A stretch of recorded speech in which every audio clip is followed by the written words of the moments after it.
Ben, c'est des Québécois. Paul est un Québécois français. Denise est une franco-ontarienne.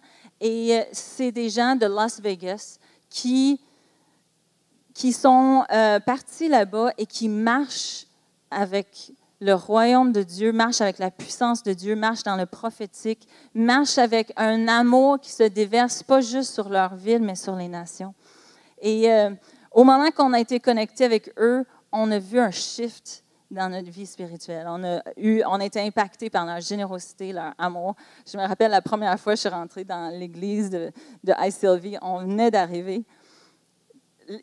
C'était un dimanche matin et Denise, OK, vous ne savez peut-être pas, mais c'est une église de 2-3 000 personnes. Elle arrive à la porte, il n'y a pas personne, elle vient vers moi et elle me dit, viens-t'en, bonjour, elle me dit bonjour, elle prend le temps de me dire bonjour, elle dit, viens-t'en avec moi. Puis elle m'amène dans sa bibliothèque, sa librairie, il y avait un bookstore. Elle commence à prendre, tu as besoin de ça, tu as besoin de ça, ça tu as besoin. Attends une minute, laisse-moi ça ici. Puis là, elle dit à la caisse, c'est correct, c'est moi qui s'en occupe. Je pense que je suis partie avec 10 livres. Sur le prophétique, sur les dons de l'esprit, sur ma destinée en Dieu. Et elle voyait en moi, là je parle pour moi, mais elle voyait en moi quelque chose que moi, je n'ai jamais vu. Je n'avais jamais vu jusqu'à ce moment-là. Et pour elle, c'était tellement évident, tu as besoin d'être outillée, ma fille. Tu as besoin de quelqu'un de t'entourer, de t'accompagner. Et j'ai tellement apprécié ça. Et j'ai commencé pour la première fois à me voir comme Dieu me voyait. Et on a passé au travers d'une formation. Encore, elle a poussé nos limites. Je vous dis, cette femme, c'est une femme audacieuse. En fait, c'est la première femme pasteur qui m'a donné le goût d'être pasteur. Parce qu'elle prêchait sur le stage et elle était comme ça.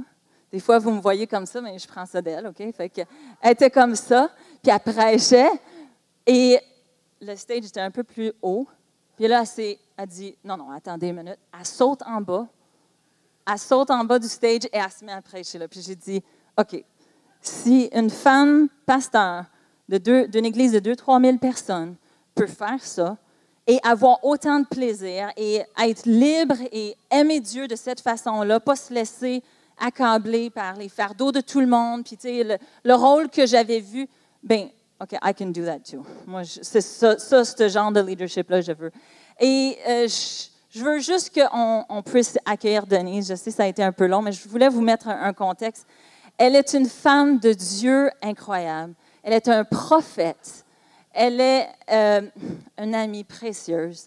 Et est-ce qu'on peut juste se lever ensemble, juste pour l'accueillir et juste la remercier pour ce qu'elle a fait pour Oasis? Levez-vous. Quoi? On relâche les enfants?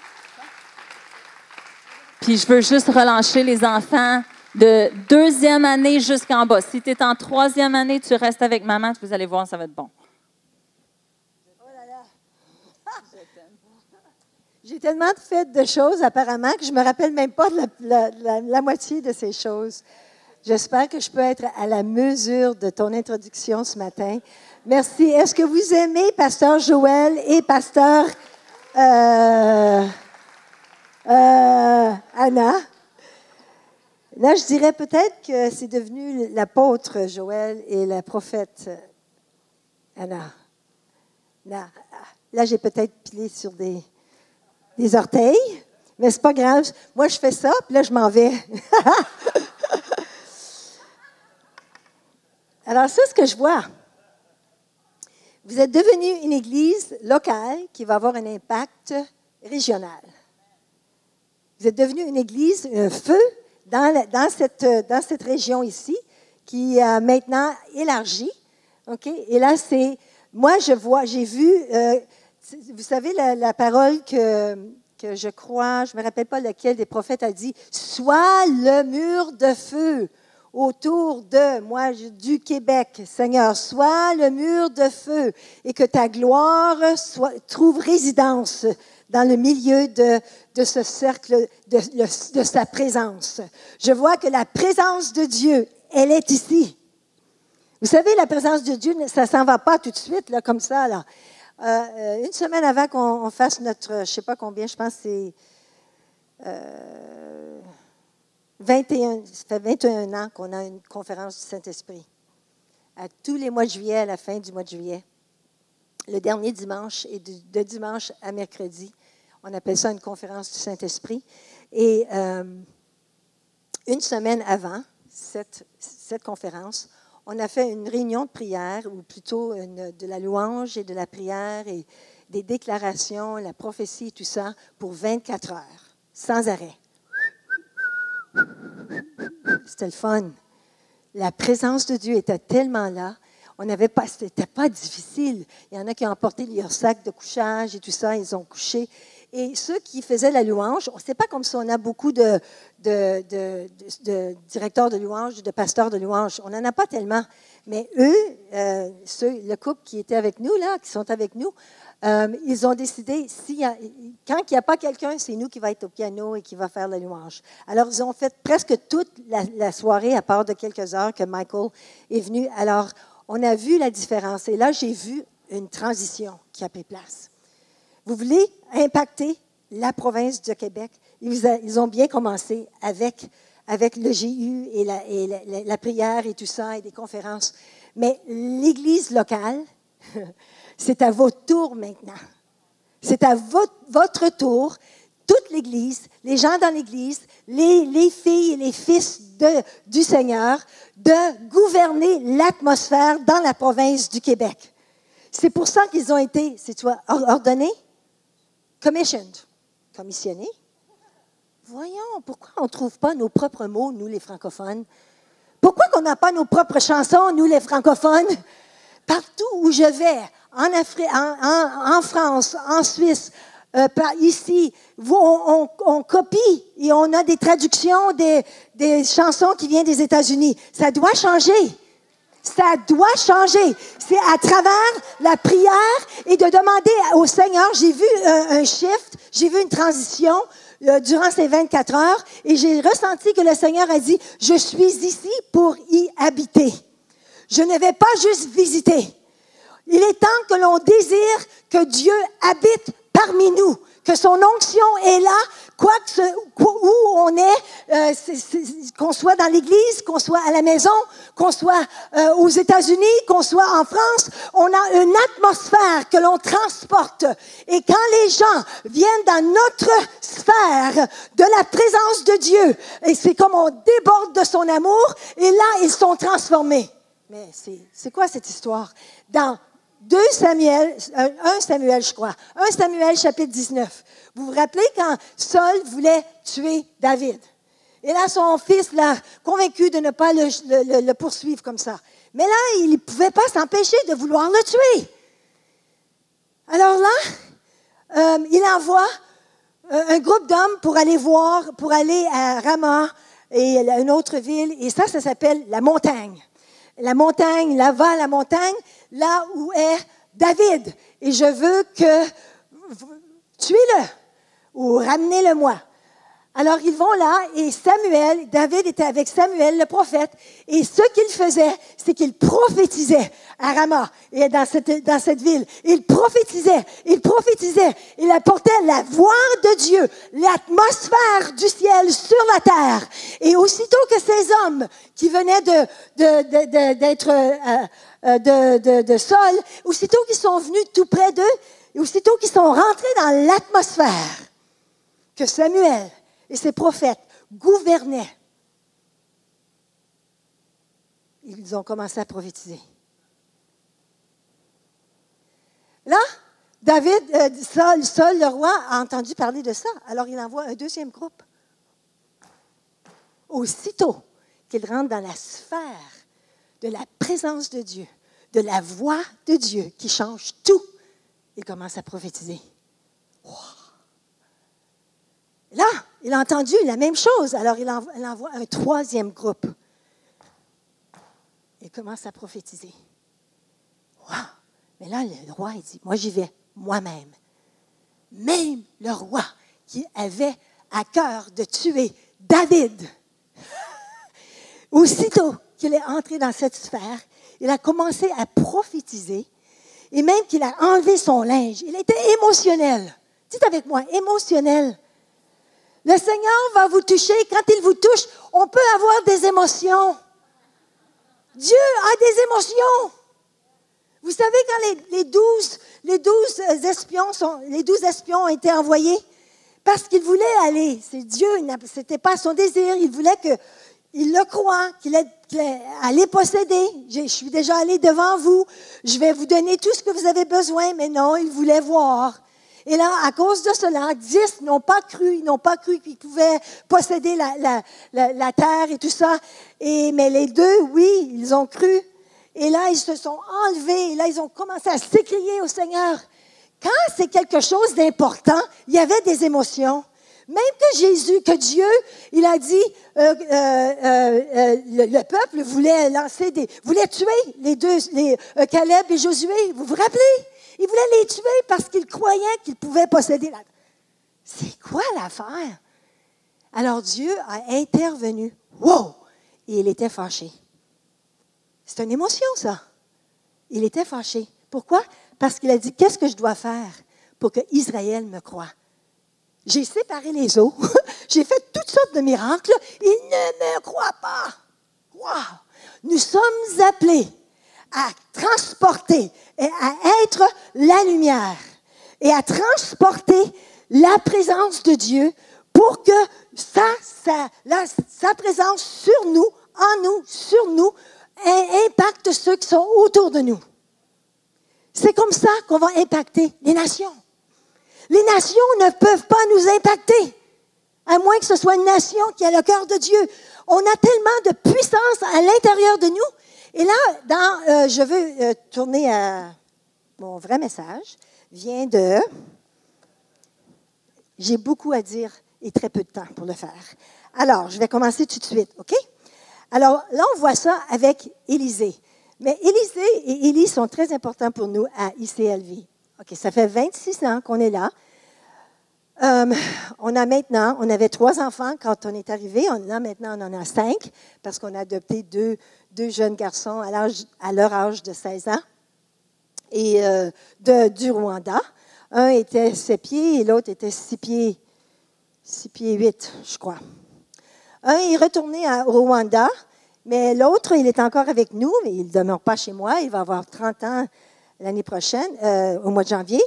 Et il est incroyable. Il est maintenant pasteur des réfugiés, mais aussi un businessman. Là. Alors, des réfugiés qui viennent du Rwanda à Las Vegas. Oh, c'est incroyable. Son nom, c'est Joseph. Mais j'ai aussi 3 enfants qui sont mariés. Et là, j'ai 11 petits-enfants. Peut-être 12. Avec mes 3. Et là, Joseph, j'espère qu'un jour, il va se marier. Il allait se marier. J'ai acheté la robe de mariée et tout ça. Et là, ça n'a pas tenu. Alors, j'ai une belle robe de mariée dans mon garde-robe. C'est tellement belle. C'est une robe princesse comme. Alors, j'ai 11 enfants. Et là, on est arrivé là, à Las Vegas il y a 26 ans. Et je n'étais pas comme ça. Là. J'avais peur de parler en anglais. Je ne savais pas qui j'étais. Je n'étais jamais allée au collège biblique. Paul avait les degrés, la maîtrise et tout ça. Il y avait beaucoup de succès à Sacramento dans le sens qu'il y avait 450 personnes dans son école du dimanche seulement. Juste parce qu'il prêchait, il parlait de la vie abondante. Il avait une maîtrise dans le pastoral de counseling, pastoral counseling. Alors, il faisait beaucoup de choses et moi, je ne savais pas qui j'étais. Moi, j'étais comme enragée. Je pensais qu'être fâchée pour certaines choses, c'était le perfectionnisme dans ma vie et tout ça. Et là, j'avais honte de qui j'étais.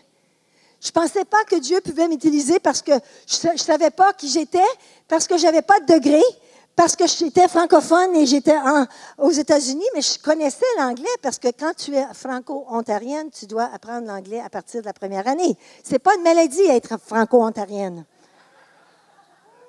Non, mais c'est rare de nos jours, mais ce n'est pas une maladie. Alors, ça m'a beaucoup, beaucoup aidé parce que maintenant, on va en France et on prêche en français et tout ça parce que c'est ce qu'ils veulent. Alors, je ne savais pas qui j'étais. Je ne savais pas que Dieu voulait faire des miracles en moi et à travers de moi. Comment? Je ne savais pas qu'être chrétien, ce n'est pas un titre, c'est une identité. Je ne savais pas. Je pensais que j'étais Canadienne-Française qui aimait les sports, puis il n'y a pas de sport dans les églises. Je pensais que j'étais mariée à Paul Goulet, que c'est ça mon identité. Je pensais que j'étais la maman de 3 enfants, Isabelle, Christine et Samuel, et que si eux, ils ont du succès, c'est qui je suis. Je pensais tout cela. Peut-être que vous pensez des choses comme ça. Mais Dieu s'en fiche si tu dors toute la journée ou si tu fais des miracles. Pour lui, tu vas dans les nations, il va t'aimer autant. Et tu vas être autant un chrétien ici que tu l'es là. Mais la question est-ce que tu veux représenter Jésus sur la terre comme un ambassadeur ou une ambassadrice, ou est-ce que tu veux juste être béni? Et Anna ne voulait pas juste être bénie, elle voulait porter fruit. Alors, est-ce qu'on veut porter fruit? Est-ce qu'on veut amener les gens dans le royaume de Dieu? Est-ce qu'on veut vraiment prendre à cœur la province du Québec et dire, nous, on a un chant et Dieu dit, sème ce que tu veux voir, sème ce que tu veux, rêve dans le chant. Jésus a dit, écoute, pray to the Lord of the harvest. Priez au maître de la moisson, afin que vous,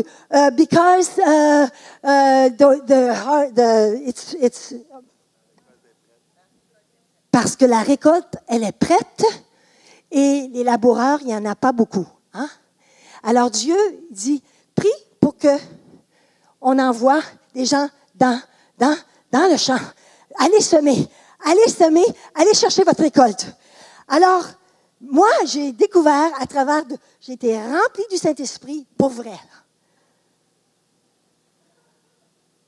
La première fois que j'ai été remplie du Saint-Esprit, j'ai commencé à parler en langue.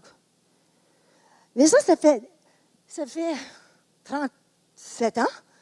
Quand Paul m'a amené à Jésus, il m'a amené à une église anglophone, là, à Ottawa. On était fiancés. Et là, il m'a amené à Buntain. Il était un missionnaire aux Indes.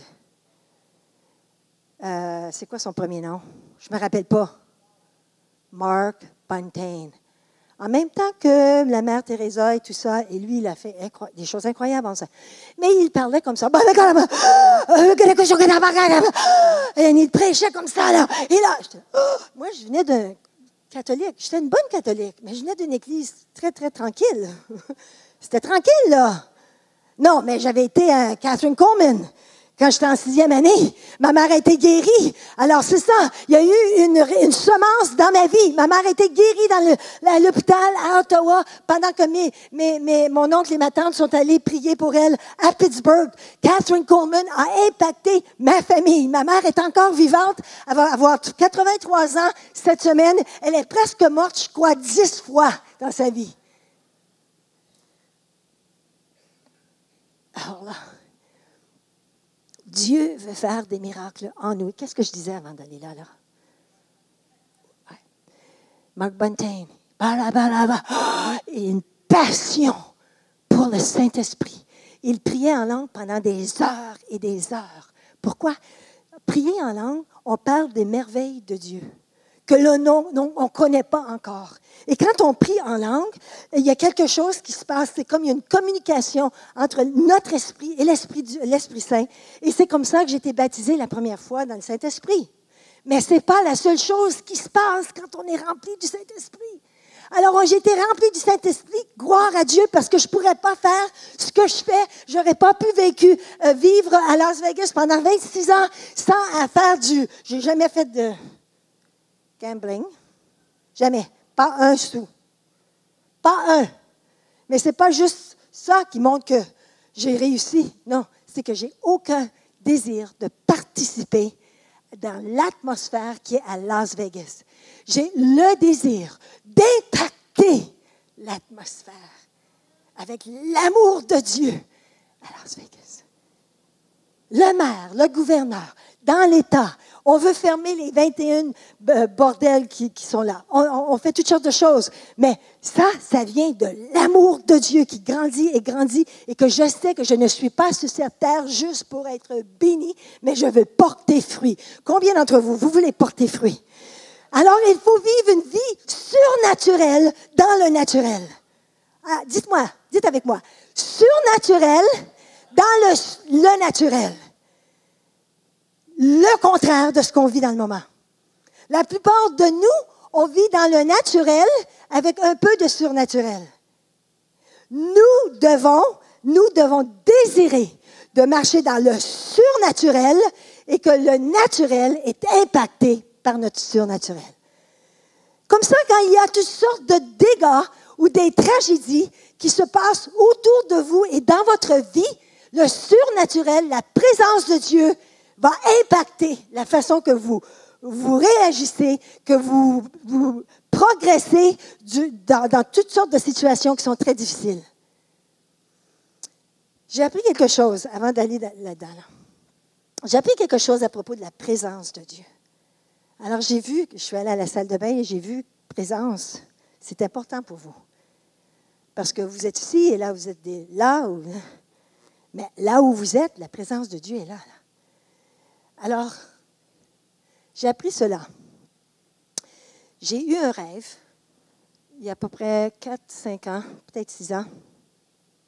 C'était le jour, la nuit d'après, où j'ai appris quelque chose de très difficile à propos de ma famille et tout ça. Et c'était très difficile. Alors, surtout pour ma maman. Et alors, j'ai eu un rêve. Et là, dans le rêve, c'était un ange. Je ne sais pas si je l'ai partagé la dernière fois, mais un ange est venu à moi. C'était un ange noir, la peau noire.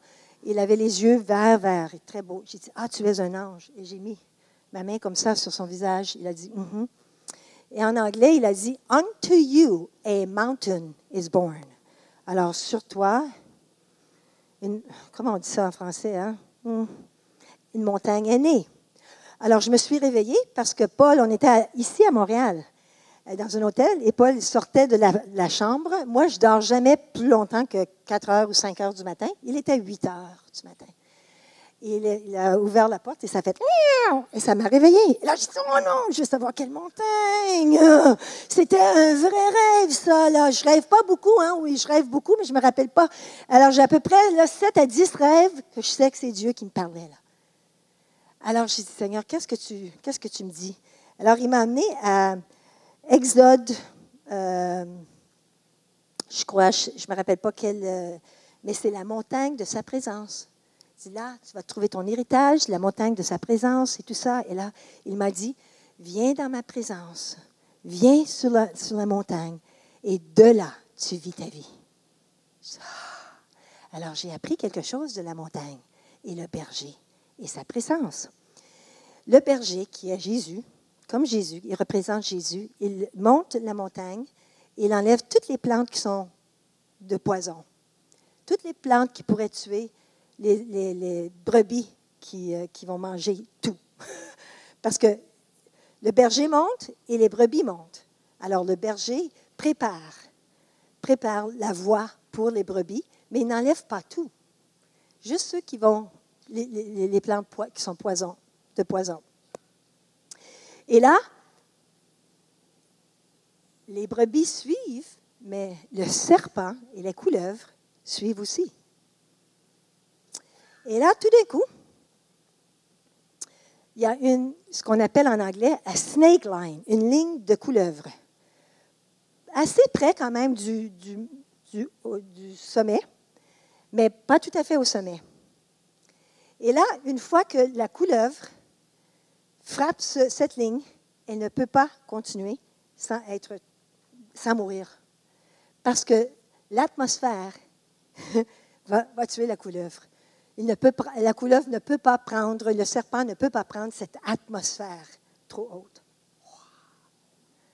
Mais les brebis, ils peuvent. Nous, on peut. Alors, ça va avec le verset dans le psaume 23 qui dit ça. Le psaume 23, c'est « Quand je marche dans la vallée de l'ombre de la mort, je ne crains aucun mal, car tu es avec moi. Tu dresses devant moi une table. » Le mot « table », c'est le mot « sommet » de la montagne. Oh!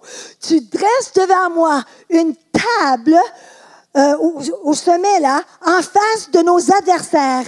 Tu oins d'huile ma tête et ma coupe déborde. Oh! Mais là, je peux juste m'imaginer cela. Là, on monte la montagne, on monte la côte, on monte la côte. Combien d'entre vous, vous avez monté des côtes? Vous avez continué, même si c'était difficile. Combien d'entre vous, vous avez eu des problèmes ou des tragédies ou des défis pas mal assez gros dans votre vie? Ah, mais on continue et on continue.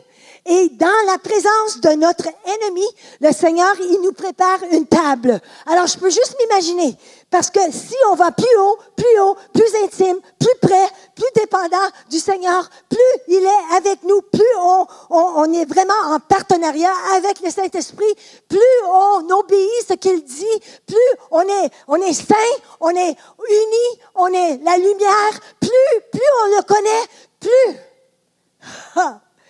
on est loin de l'ennemi.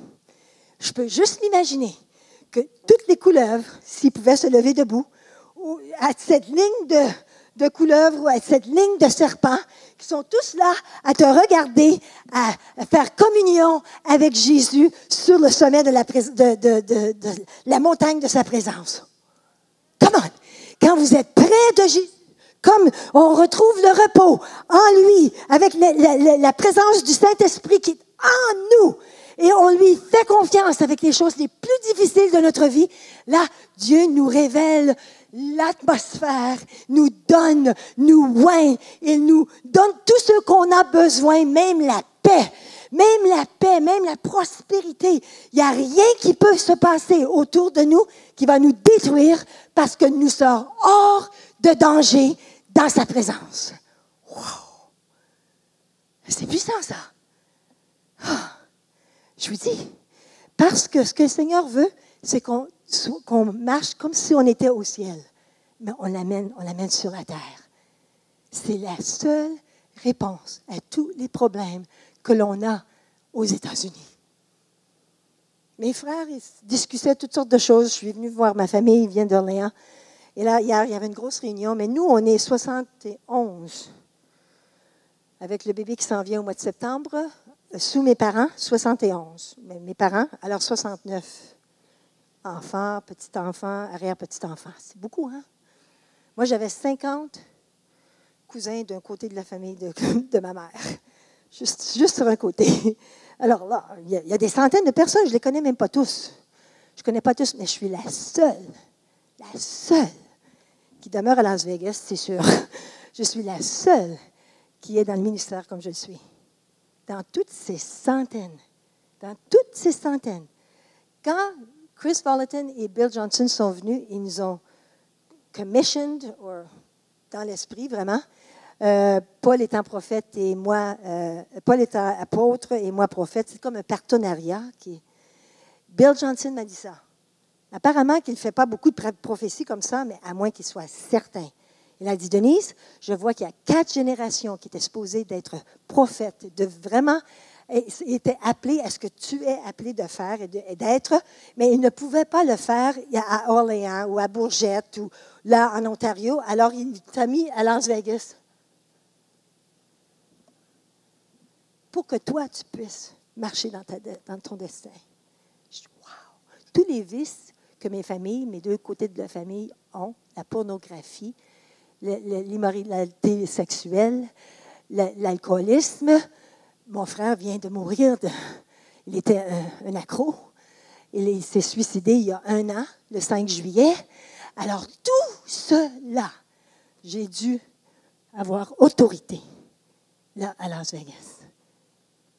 Tout ce que j'aurais été peut-être impacté par, j'ai pu impacter ça.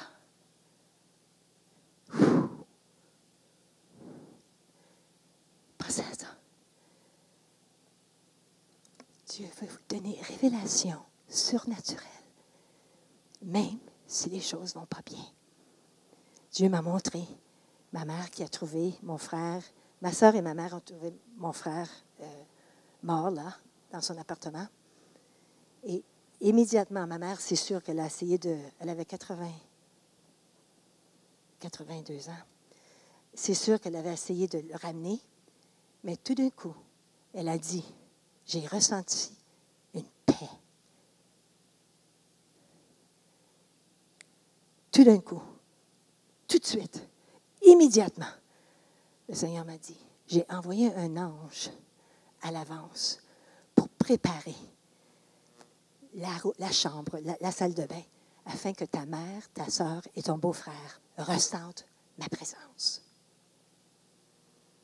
C'est fort, ça.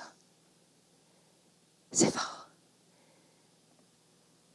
Mais il faut être près du Seigneur pour pouvoir entendre cette voix. Il faut le croire. Il faut se débarrasser de toute attitude d'orphelin, d'orpheline. Alors là, on voit que ici, à quel âge je dois avoir fini? Je t'ai jamais demandé ça. Il est 11h36. OK, parfait. Oui, je peux le faire. Tu vas voir. Élisée et Élie. Élisée ici. Élisée, c'est un porteur de double portion. Alors, le roi de Syrie était en guerre avec Israël. Dans ce qui se passait en Israël, Élisée n'était pas d'accord. Mais il était encore moins d'accord à ce que Syrie prenne la relève sur Israël. Alors, ce qui arrivait, ce que le roi disait, au lieu de le lire, je vais le dire. Ce que le roi de Syrie disait et les commandements ou les ordres qu'il donnait dans sa chambre à lui, Élisée pouvait entendre ce qu'il disait, et alors il pouvait dire à Israël, allez pas là, allez là, il va être là. Et là, tout d'un coup, le roi de Syrie se rend compte, parce que c'est arrivé plusieurs fois. Alors, cela arriva non pas une fois ni deux, mais plusieurs fois. Le roi de Syrie a eu le cœur agité. Dites avec moi, agité. Quand on sait qui on est, on commence à agiter l'ennemi. Le mot Syrie, là, ça veut dire une forteresse. Oh, on va avoir autorité sur les forteresses de la région. On va avoir autorité sur les forteresses de nos familles. On va avoir autorité sur les forteresses au travail. On va avoir autorité quand on marche avec la présence de Dieu et on est tout près de lui et on sait que Dieu nous parle. Dites avec moi, Dieu nous parle toujours. C'est pas comme une radio. Une radio, tu mets la radio, là, tu l'entends, et là, si tu la fermes, tu penses que la musique est arrêtée. Non, on le sait, ça continue, hein? Et c'est comme ça, la voix de Dieu. Même si toi, tu as fermé ça comme ça, tu as le cœur dur ou quelque chose, Dieu continue à parler. Dieu continue à aimer. Dieu continue à proclamer. Dieu continue à vous aimer, à vous diriger, à faire et à créer. Alors, la voix de Dieu, ça crée des choses. Alors ici, il y a une révélation surnaturelle. Point numéro 1. Révélation surnaturelle. Dieu veut que vous marchiez et que vous voulez recevoir révélation qui vient du cœur de papa. Et c'est ça que Dieu a fait la semaine passée ou la semaine d'avant. Il vous a déclaré comme mère et père de la région de la province de Québec. C'est ça qu'un apôtre, ça a le cœur d'un père. C'est ce que Paul a dit. Il y a plusieurs leaders, il y a plusieurs mentors, mais il n'y a pas plusieurs pères. Là, c'est ça. Vos pasteurs ont un cœur du Père céleste. Ils veulent répandre l'amour de Dieu. Ils veulent implanter des églises. Je ne sais pas tout ce que vous allez faire, mais vous allez créer l'atmosphère dans la province du Québec. Et ça va commencer ici.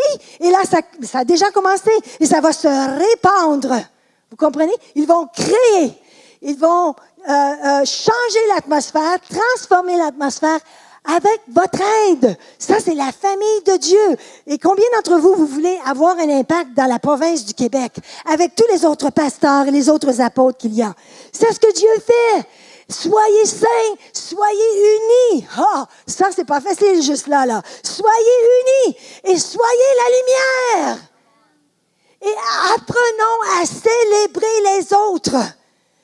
Apprenons à célébrer ceux qui ont été commissioned, ceux qui sont bénis, ceux qui ont la prospérité. Il faut apprendre à célébrer les autres. Vous savez ce que ça veut dire quand on fait ça? On sait qui on est. Alors, s'il y a de la négativité, de la critique et tout ça, ça empêche l'atmosphère du ciel, les paroles, l'amour de Dieu de venir créer votre futur. Alors, à toutes les fois qu'on, oh, ben là, tu vois pas tous mes besoins. Je sais, on est une église, hein.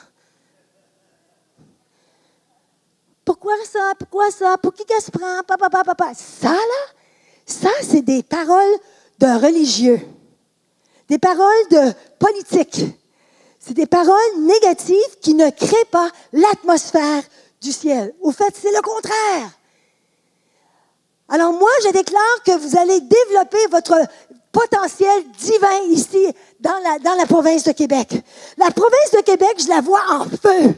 La province de Québec, je la vois créative. Il y a beaucoup de créativité ici. Alors, j'ai apporté une... Je l'aime, celle-là, là. Je ne sais pas si vous connaissez les Giving Keys. Alors, vous savez l'histoire, hein? Non. Mais ça, c'est un exemple de ce qui va se passer au Québec. Parce que cette femme, elle a vu au-delà du naturel. Okay? Lui, il a entendu au-delà du naturel. Il a eu révélation surnaturelle. C'est ça le prophétique. C'est ça le prophétique. C'est l'Esprit Saint qui part. Et là, il dit, Papa au ciel, Jésus, merci pour avoir... Parce qu'à cause de ça, je peux venir et là, je peux leur dire que telle chose. Qu'est-ce qui va arriver? Ah, parole de connaissance, parole de sagesse, prophétie, miracle. Ça, c'est le miracle de révélation. Dites avec moi, le miracle de la révélation surnaturelle. Là, il va voir le miracle de l'invisible. Là, une fois que là, il est tout énervé, hein, et agité. Et là, parce qu'il découvre que c'est Élisée qui entend ce qu'il dit dans la chambre. Il dit, va le chercher. Alors, il envoie une armée. Et durant la nuit, ils se sont installés dans la montagne. Et là, le serviteur d'Élisée, il se lève. Ah! Ça, c'est nous. Ça, c'est nous. Il y a quelque chose qu'on voit. On voit l'ennemi, on voit ce qui arrive. Moi, on voit le suicide. Ah, comment on peut voir la présence de Dieu dans le suicide? Immédiatement, il faut demander, Seigneur, je sais que tu es présent. Montre-moi comment tu es manifesté dans le moment, sur cette terre, pour que ma famille soit bénie, pour que moi, je reçoive force et courage pour te continuer. Et là, cette dame, elle était une chanteuse, elle vendait des CD et personne n'achetait ses CD ou pas beaucoup. Ils étaient plus intéressés à les bijoux qu'elle portait. Alors, elle est retournée à Los Angeles, elle a vu un sans-abri avec je ne sais pas trop, une image, quelque chose qui disait quelque chose, donne-moi à manger ou je ne sais pas. Elle dit, viens, je vais Elle lui a payé la traite au restaurant, elle lui a demandé, entre l'entremise des choses, elle a pris toutes les clés qu'elle avait dans sa maison. Combien de vous avez des clés? Ouais. Alors, qu'est-ce que tu as dans ta maison? Elle a pris... Je ne sais même pas si c'est chrétienne, hein? Je ne sais pas. Mais elle a le royaume de Dieu à cœur. Parce que là, elle a pris toutes les clés et là, elle lui a demandé d'écrire des mots d'inspiration sur chaque clé avec une machine qu'elle lui a prêtée. Elle dit, ramène-moi les clés. Elle lui a donné de l'argent. Ramène-moi d'autres clés. Elle a embauché 51 personnes sans abri jusqu'à date, parmi d'autres. Et l'idée, c'est de prendre ces clés, et si tu l'achètes, là, quoi que ce soit qui est écrit là, tu la portes jusqu'à ce que tu découvres quelqu'un d'autre qui en a besoin plus que toi. Wow! Mais ça prophétise, ça! Ça, c'est une belle façon de prophétiser. J'en ai donné des clés.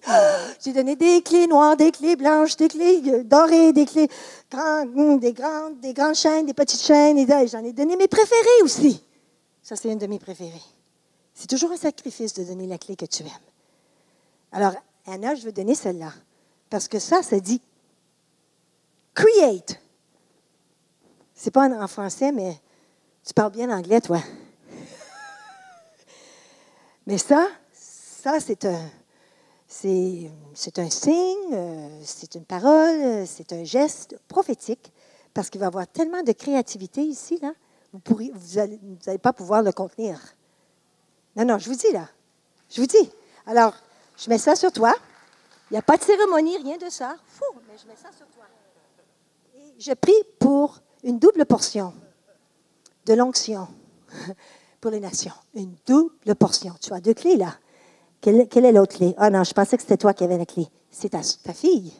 Ah, c'est ça. Double portion. Oui, oui. Parce que tes filles, vos enfants, salut Jeffrey, salut. Ils vont marcher dans double portion. Dans double portion. Alors, il y a révélation surnaturelle ici. Et là, il y a le miracle du surnaturel. Je me rappelle quand je me suis rendu compte que j'étais dolle. Est-ce que ça se dit en anglais, en français? Mais je sais que vous l'utilisez, hein? On est dolle. Ça veut dire quoi? Mais on t'endormit un peu. Spirituellement blasé. Des fois, on agit comme s'il n'y avait rien qui se passait au ciel. Hein? On agit comme si Dieu était mort. Oui, c'est vrai. Je vais dans une réunion de prière, je dis, est-ce que Dieu est mort? Écoutez, tout ce qu'on a peine de dire, c'est de dire quelque chose, il va le créer pour nous. On ne croit pas. Alors là, j'étais dans une équipe, notre équipe pastorale, on avait une réunion, et un des pasteurs dit, « Hey, des pasteurs des enfants, elle dit, « Ah, j'ai vu quelque chose d'intéressant qui est arrivé l'autre jour à l'église. » J'ai dit, « Qu'est-ce qui s'est passé? » Elle dit, « Ah, ben là, il y a un aigle. » J'étais assis dans mon bureau, et là, tout d'un coup, il y a un pigeon qui vient s'écraser sur ma fenêtre. Il est tombé, pas en dedans, mais en dehors. Alors, elle est sortie, et là, elle a vu quelque chose de très, très unique. Il y avait un aigle. Non, vous savez, on vit à Las Vegas. Nous sommes dans la vallée, nous ne sommes pas dans les montagnes, là. Et il y a un aigle qui survole, juste au-dessus de notre église. Et là, il y a des enfants qui sont à l'école. On a une école. Ils sont dehors, ils pointent, et tous les pigeons sont à terre. Ils ne bougent pas. C'est comme s'ils savaient que, il y a un aigle ici. On ne bouge pas. Et j'ai entendu cette histoire. Je dis, c'est intéressant. Pourquoi? Parce que je suis blasée, parce que je suis endormie, parce que je ne sais pas qui je suis. Alors, le dimanche d'après, je suis là, « Seigneur, parle-moi. » Je t'ai déjà parlé, tu n'as pas entendu. T'es dolle. Je dis, « Ah, quand? » Il dit, « Non. » Je dis, « Alors, je retourne à la femme du pasteur, au pasteur. Je dis, « Raconte-moi tout. » Alors, elle m'a donné tous les détails. Je dis, le pigeon qui s'est écrasé sur la fenêtre, sans vision prophétique ou révélation prophétique, on meurt. On périt. On meurt. C'est ça qui est en train de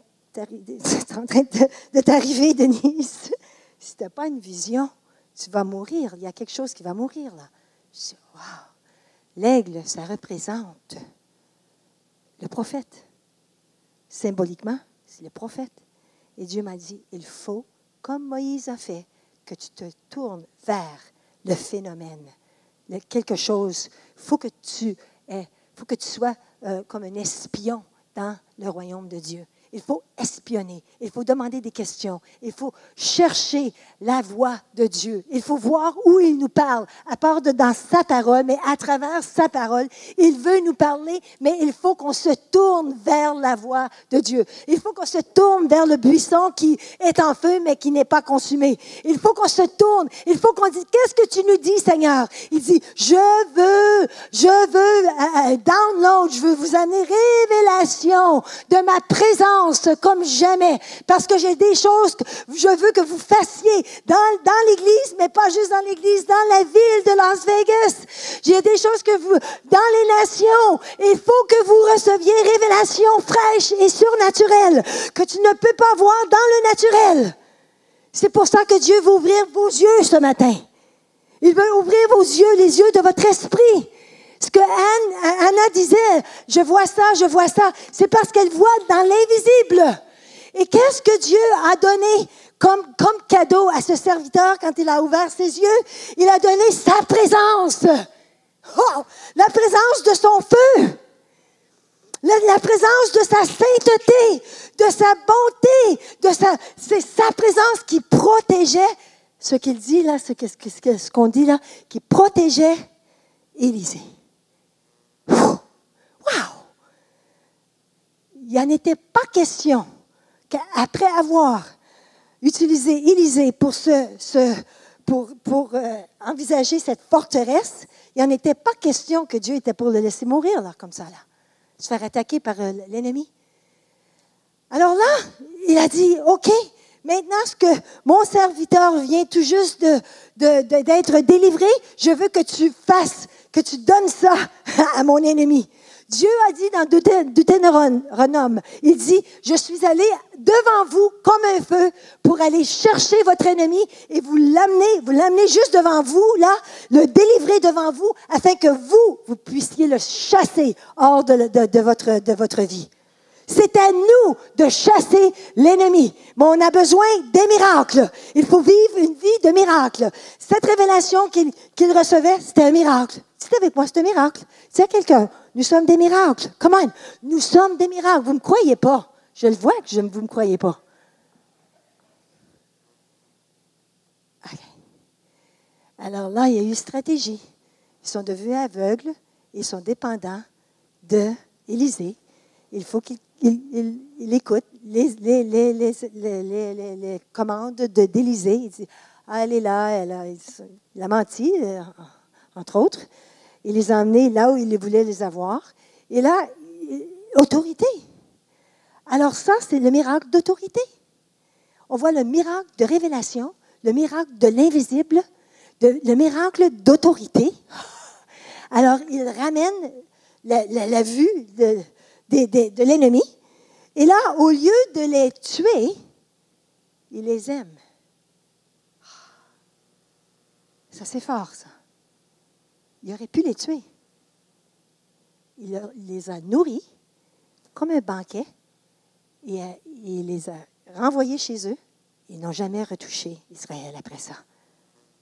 Ils ont pu vaincre l'ennemi, mais avec l'amour de Dieu. C'est comme ça que moi, j'interprète cette action. Il aurait pu les tuer, mais il ne les a pas tués. On n'a pas besoin de tuer nos ennemis. On a besoin de prier, de les aimer, de les amener dans la présence de Dieu afin qu'ils puissent se tourner vers Dieu. Ça, c'est bon. Alors là, il y a eu un miracle de révélation, le miracle de la vision, de l'invisible, de voir ce qu'il y a dans l'invisible pour pouvoir l'amener dans le visible. Et là, la stratégie, avec autorité, et là, l'amour de Dieu. Alors, je vais vous conter deux ou trois petites histoires qui vont vous prouver ça.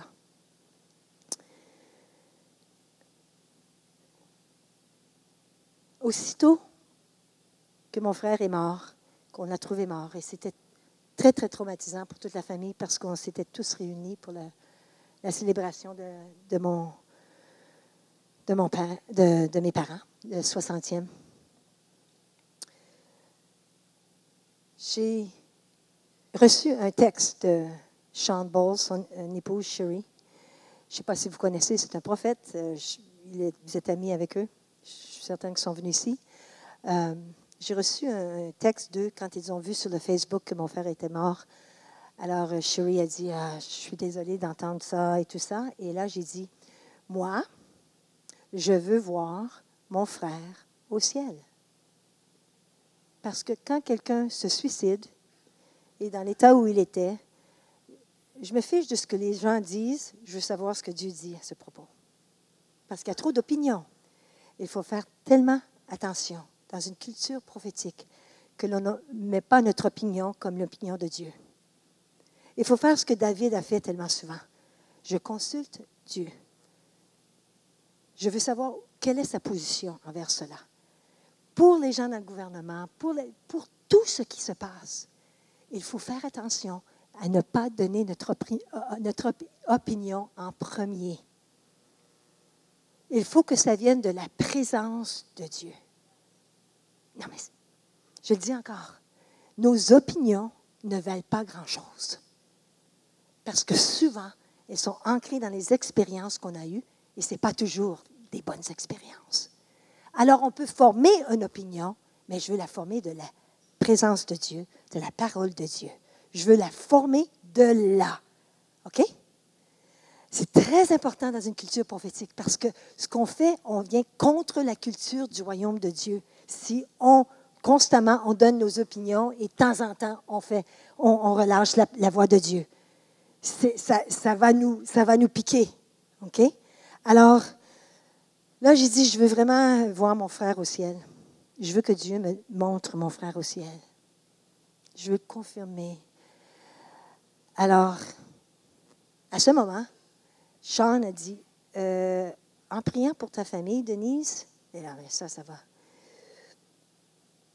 Je vois ton frère qui est né, qui est mort maintenant, à côté d'un homme un peu plus âgé que lui, qui lui ressemble comme 2 gouttes d'eau. Est-ce que tu as d'autres frères et sœurs au ciel? Je dis, ah bien oui.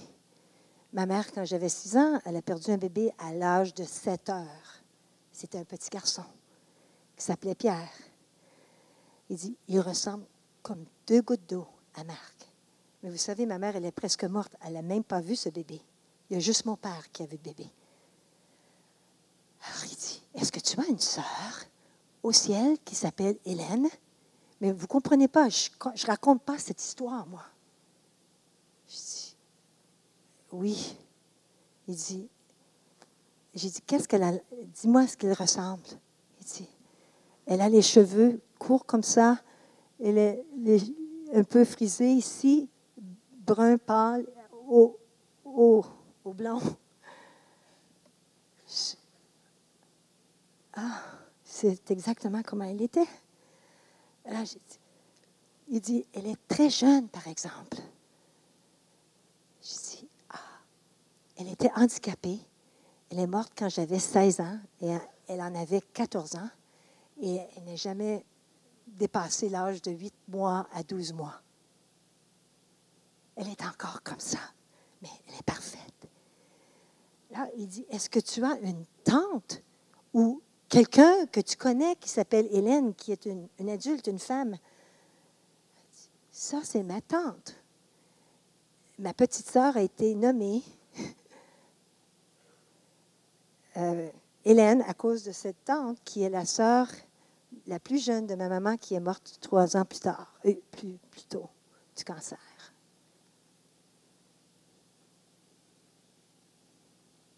S'il m'avait dit, je vois ton frère au ciel, j'aurais eu besoin d'avoir de la foi pour y croire. Mais Dieu n'a pas fait ça. Il m'a donné plus que la foi. C'est comme l'amour de Dieu venu envahir mon cœur. Et j'ai partagé ça avec ma maman qui pleurait parce qu'elle a fait le deuil de ce petit garçon vraiment l'année passée parce qu'elle n'a pas eu la permission de le faire quand on était tous à la maison. Elle a eu 8 enfants, ma mère. Alors, l'amour de Dieu. Parce que j'ai choisi de voir sa gloire dans la vallée du trouble. La Bible dit qu'il est le... Est-ce que je peux avoir la louange? Je ne sais pas comment vous finissez. Vous finissez comme ça? La Bible dit ceci. La Bible dit que, la parole dit que il est la porte d'espoir ou d'espérance dans la vallée du trouble. Il y a juste Jésus qui peut être l'espérance, l'amour dans la vallée du trouble. Il y a juste Jésus qui peut faire ça. Il est bon. Vous voulez savoir quelque chose? Demandez à Jésus. Cherchez la parole. Allez-y, consultez-le. Il est votre ami. Dieu cherche des meilleurs amis sur la terre. Dieu veut que vous soyez ses amis sur la terre, que vous les représentiez. On représente Jésus. Alors que vous avez tellement d'amour, il faut mettre ces lunettes d'amour. Il faut, la prophétie, c'est de mettre les lunettes d'amour, les verres, les lunettes, je ne sais pas trop, les lentilles d'amour. C'est ce que Dieu pense de toi quand tu reçois une prophétie ou une révélation de toi et ce que Dieu pense des autres, pas ce que nous, on pense des autres. Le plus grand défi de recevoir révélation qui vient du cœur de papa, c'est d'avoir un cœur pur et d'aimer tous ceux qui ne sont pas aimés. Pas juste aimer les pauvres, pas juste aimer ceux qui sont rejetés, mais aimer les arrogants, ceux qui semblent avoir besoin de Jésus beaucoup plus que nous. Alors, je suis allée en Suisse l'année passée. Et là, j'enseignais à 400 étudiants dans leur école de surnaturel. Alors, une fois par mois, ils se rencontrent pendant 9 mois. Et là, ils demandent à quelqu'un de venir enseigner du international. Et là j'ai partagé, parce qu'ils ont comme but, comme rêve, de rejoindre ou d'avoir une moisson de 100 millions, je crois, d'âmes dans toute l'Europe. Jean-Luc Trexel. Alors, Jean-Luc m'a demandé de venir. Il a une vision incroyable, mais c'était incroyable. J'ai dit, wow. Mais aussitôt, et ça peut arriver ici aussi, aussitôt que j'ai dit quelque chose qui n'était pas avec quoi il n'aimait pas, la foule, j'ai ressenti un froid. Et c'était mon histoire du président Trump. Ah, je sais que vous ne l'aimez pas. Mais pourquoi?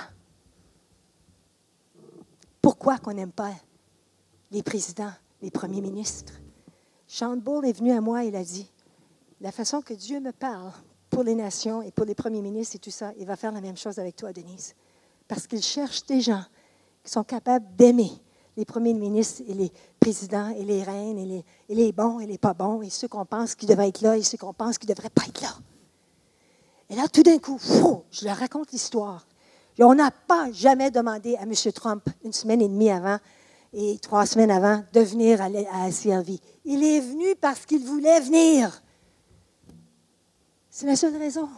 Parce que moi, j'ai dit non en premier parce que c'était samedi soir, puis le lendemain, je prêchais, puis Paul Goulette est parti. Je dis, non! On avait déjà reçu durant la semaine M. Trump. Alors, je dis, on ne peut pas faire ça, la sécurité, tout ça, 1 semaine et demie avant les élections. Non, il ne va pas le dire à personne. Il veut juste venir dans une église où il y a de la musique, beaucoup de musique et de joie. Je dis, je ne peux pas. Je ne peux pas dire non. Ah, je ne peux pas. Si c'était ma personne favorite qui s'en venait. Puis moi, je n'ai pas d'opinion. Je suis canadienne-française. Je ne suis pas américaine. Je ne vote pas. 4 jours plus tôt, Dieu m'a dit, je veux que tu élèves la voix. Pourquoi? Il m'a donné ça comme parole pour le dimanche. Et ce samedi soir-là, M. Trump demande de venir à notre église. C'est pas de ma faute. It's like, don't kick the messenger or don't kill the messenger. Puis je suis même pas américaine. Et puis je m'en fous de ce que les nouvelles disent. Je m'en fous.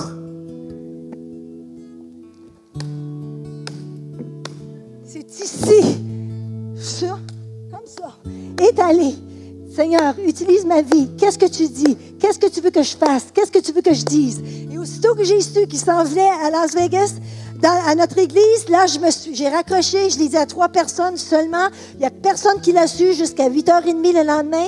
Et je l'ai dit à mon pasteur de louange parce qu'on ne voulait pas que personne entende parler de ça. OK? Alors là, j'ai dit, Seigneur, qu'est-ce que je fais? Je prends une parole de Sean Bull, une parole d'un autre prophète, Jane Hammond, et j'écoute ce qu'ils m'ont dit. Vous allez être devant des présidents et des premiers ministres. Oh là là là. OK. Je me suis levée. Je suis allée me coucher. Et le lendemain, je l'ai cru quand j'ai vu ses cheveux marcher, rentrer dans l'église. Et je ne savais pas que c'était pour être le président des États-Unis. C'était 1 semaine et demie avant. Et là, il est rentré. Boum, boum, boum. Tout ça pour vous dire que je ne voulais pas prophétiser à M. Trump.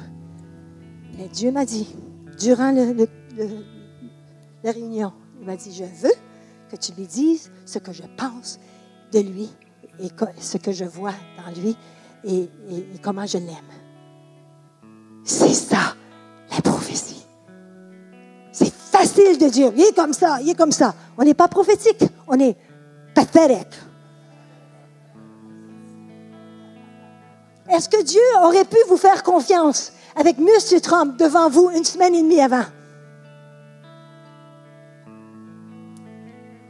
Est-ce que Dieu peut vous faire confiance avec les nations? Est-ce que Dieu peut vous faire confiance avec les gens qui ne sont pas aimés, les gens qui ont des pédophiles? Est-ce que Dieu peut vous faire confiance avec les gens que vous haïssez? Ou qui... Oh. Est-ce que Dieu peut vous faire confiance de donner de son amour à ceux dont vous en êtes jaloux? C'est une très bonne question. Parce qu'aussitôt, j'ai reçu des notes des prophètes. Il dit, ce que tu as dit, ça venait de Dieu. Mais je ne me rendais pas compte de ce que je faisais là. Hein? J'ai juste obéi. Franchement, je suis très humble envers cela. Parce que c'est juste arrivé comme ça. Et là, aussitôt que je parle de ça avec mes amis suisses, il y a un froid. Et là, j'ai dit, est-ce que Dieu peut vous faire confiance avec les nations que vous voulez rejoindre pour amener dans le royaume de Dieu? Vous voulez 100 millions de personnes. Est-ce que vous allez aimer et pour mettre les lentilles de l'amour pour les présidents et les premiers ministres? Comment vous allez les traiter? Oh, levons-nous. Levons-nous. Combien d'entre vous voulez venir sur le sommet de la montagne? Faites un pas. Faites un pas. Venez, venez. Il faut avoir soif et avoir faim pour cela.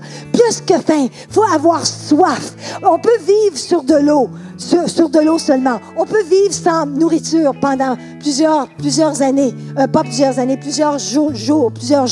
Mais on ne peut pas vivre sans la rivière du Saint-Esprit. On ne peut pas vivre. Venez, venez. Et là, c'est ce que je vois dans l'esprit, moi.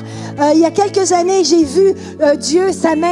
J'ai dit, Seigneur, qu'est-ce que tu fais dans le ciel que je veux que tu fasses ici, dans notre réunion, dans le temps. Et là, j'ai vu sa main avec un pot d'eau. Il versait de l'eau. J'ai dit, Seigneur, comment tu vas faire ça? Comment tu vas faire ça? Et 2 semaines plus tard, il a plu dans notre sanctuaire. Mais avant cela, ce soir-là, quand j'étais dans le service ou dans la réunion, il y a quelque chose qui est arrivé avec nous. Là, Paul a commencé à déverser de l'eau sur Lawrence, notre beau-fils, qui est venu dire, je veux, durant la louange, je veux ce que vous avez. Et là, Paul, il a dit, je veux verser de l'eau sur lui. Je ne sais pas pourquoi. J'ai dit, fais-le parce que j'ai vu le Père au ciel verser de l'eau sur nous. C'est comme s'il vient nous laver. Comment il vient nous laver avec sa parole et sa présence. Et là par la fin de la réunion, on avait des gens qui partaient de la porte comme ça avec des pots d'eau. Et là, on jetait de l'eau sur les gens. Ouais, ça, c'était 2 semaines avant qu'il pleuve. Une pluie surnaturelle dans notre église. Et Dieu dit, je suis ici. Je veux apporter ma présence et vous laver. Alors, levez les mains comme ça. Il faut se débarrasser de toute offense. Il faut se débarrasser d'opinions qui ne viennent pas de la présence de Dieu, d'opinions qui ne viennent pas de la parole.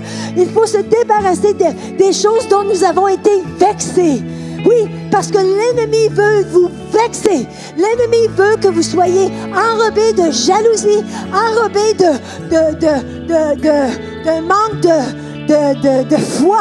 Il veut tuer votre habilité de créer et de rêver pour Dieu sur cette terre. Alors, élevez la voix. Élevez la voix. C'est Seigneur, viens, remplis-moi de ton esprit. Remplis-moi de ton esprit d'une façon tellement puissante que je reçois tous les dons du Saint-Esprit qui sont activés. Le don de la parole de connaissance, le don de la parole de sagesse, le don de prophétie. Allez-y, élevez la voix. Il faut louer le Seigneur. Louez le Seigneur avec votre voix. Dites-lui combien vous l'aimez, vous l'adorez. Oh, venez, louez le Seigneur afin que votre louange et votre louange attire l'atmosphère du ciel sur cette terre. Seigneur, je te demande, à combien d'entre vous, vous voulez vivre une vie sainte, une vie pure, que demandez à l'Esprit Saint de vous laver maintenant. S'il y a pornographie, s'il y a idolâtrie, s'il y a toutes sortes de choses, un manque de pardon, l'ennemi a une place dans votre cœur. Alors on ferme la porte sur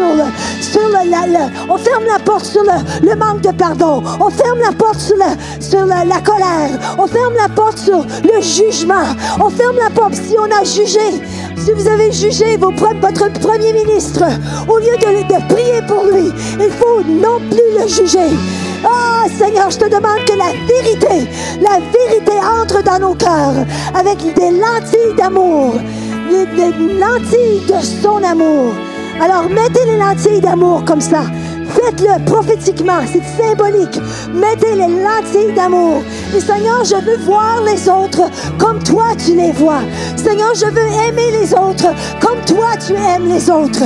Seigneur, je veux vraiment que toutes les vexations, tout ce que j'ai vécu, même le traumatisme. Oh, j'enlève tout traumatisme de votre vie au nom de Jésus.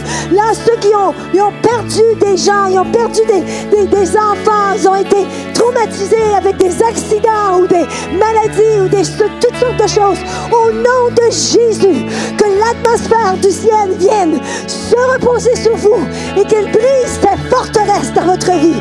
Au nom de Jésus.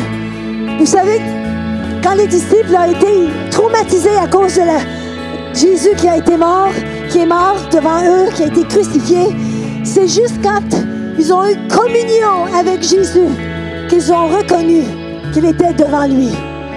Alors je demande, tous ceux qui ont été traumatisés, qui ont vécu des choses très difficiles, c'est un traumatisme. Nos émotions, notre corps ne peut pas le prendre comme notre esprit avec l'Esprit Saint. Notre corps souffre de cela. Alors, au nom de Jésus, je déclare guérison et restauration de toute personne qui a été traumatisée par quoi que ce soit. Au nom de Jésus. Seigneur, relâche. Révélation surnaturelle. Comment? Des miracles. Que l'on vive une vie de miracles. Oh, comment on vit une vie de miracles. Et que nos prières commencent à refléter ce que Dieu a dans son cœur pour la province du Québec, pour chacun d'entre vous et pour les autres, au nom de Jésus.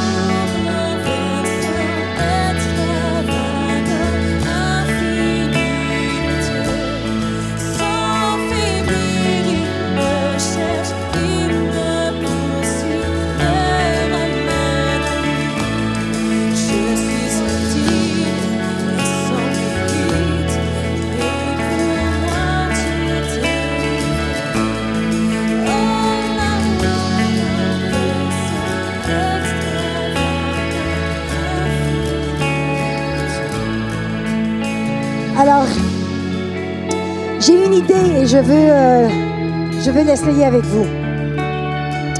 Alors, je veux que vous pensiez à un mot, pas une phrase, pas 3 mots, un mot. Un mot. Tout de suite. Un mot. Faites confiance à ce qui vous vient maintenant. Si c'est négatif, choisissez-en un autre. OK? Jusqu'à ce que vous ayez un mot positif. OK? Parce que ça doit refléter le Seigneur. Ça doit refléter l'atmosphère au ciel. OK? Alors, il ne faut pas que ça soit négatif. Est-ce que tout le monde a un mot? Un beau mot? Levez la main quand vous avez votre mot. D'accord. Tout le monde là? Tout le monde a un beau? D'accord. Alors, ce qu'on va faire avec ce mot, parce que c'est comme ça que Dieu nous parle, hein? Ça peut être un mot que quelqu'un dit, ça peut être, on pense à quelqu'un tout d'un coup qu'on n'a pas vu depuis 10 ans, on voit quelqu'un qu'on n'a pas vu depuis 10 ans, Dieu nous parle toujours, il faut découvrir comment il nous parle. Alors, il peut parler à travers d'un mot. Alors, je veux que vous vous tourniez à une personne et de ce mot, vous donnez une parole encourageante, qui est la prophétie, quoi. Parce que le but de la prophétie, c'est d'encourager, d'édifier, d'exhorter, de réconforter l'autre. OK? Alors, de ce mot, vous encouragez l'autre et de ce mot, tu encourages l'autre. OK? Alors, on va pratiquer encouragement divin parmi nous. Pratiquez cela. Alors, tournez-vous vers quelqu'un, choisissez une personne, allez-y et échangez vos mots. Échangez votre encouragement. Ne vous sauvez pas, là. Ne vous sauvez pas. Allez-y. Tout le monde en le fait. Tout le monde en le fait. Vous pouvez continuer avec votre louange. C'est comme ça qu'on va finir.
Amen. Vous pouvez continuer à jaser.